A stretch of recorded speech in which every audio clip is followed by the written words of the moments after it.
Hey friends, welcome back to another episode of Making Sense of Your Market. Today is Friday, May 14th, 2021, and I'm exceptionally excited to talk today about the 7 Habits of Highly Effective People. It's week 4 of my 52-week training series that I'm relearning with you. And this could not have hit more close to home. And every time I study each one of these cue cards every single week, I'm brought back to when I first read this book about 15 years ago. And I'll tell you what, over the last 15 years of growth and trials and struggles and overcoming those hurdles, this information means something different to me today. I'm interpreting it and I'm applying it differently. And recently I've gone through a couple of different hurdles in my personal life, and this week's message is so valid and it's so true. And I want to read you this quote from Dr. Stephen Covey, and it says, "Between what happens to us and our response to that situation is space. And the key to our growth and happiness is what we do, how we use that space."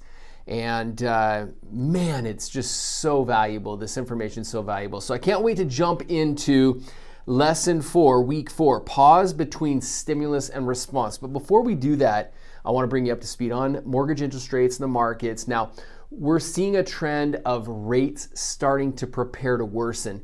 Rates have stayed about the same, but the cost for those interest rates, and if you don't understand what I say, go back and watch one of the previous weeks. I think it's week 2 of my Making Sense of Your Markets episode, and I can explain that. But we're seeing trends with inflation.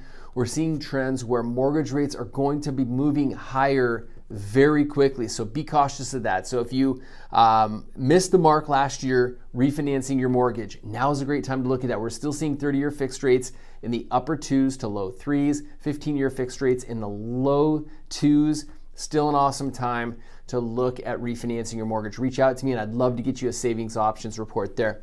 The win for the week, this is crazy. Most mortgage companies and banks will not lend on the VA home loan over $1 million or $1.5 million. This last month, we were able to help 2 veterans fund mortgages with VA home loans in excess of $2 million. It's just awesome. It's a huge success story. Anytime I can help a client when another bank said no, especially with a veteran, it's near and dear to my heart and it means a little bit more. So huge wins in our office. So kudos to my processing team and operations team. They did an amazing job serving both of those veterans. We funded their loans this week. So let's jump into this week, lesson number 4. And I want to start with explaining, it's very, very, very simple, explaining how I look at the circle of influence.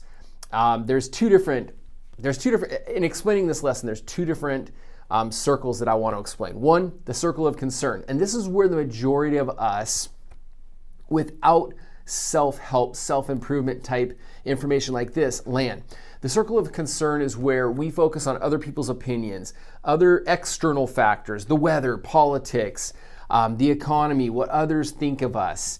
All of these things, the news, all of these things that are, in my opinion, a distraction versus being able to be more proactive and focus on things that we can control, like our attitude. I teach my kids this.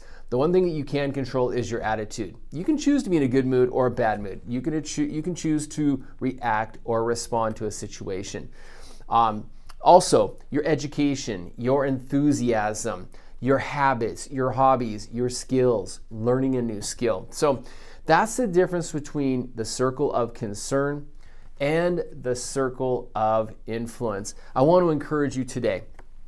Here's your homework assignment, and I'm going to read this off the cue card because this is directly from Dr. Stephen R. Covey. Your homework for the week is think about the day ahead of you and think about, maybe anticipate 1 or 2 things that could push your reactive buttons. And what could you do in advance, being proactive, to maybe eliminate or be prepared for those types of situations. I hope this information was helpful. It was so helpful for me to relearn this and then share it with you. If you have any questions, let me know. I hope you have a great weekend. If you need anything, reach out. I'm here to help. I love being your mortgage guy, and I love sharing this information with you. Bye for now.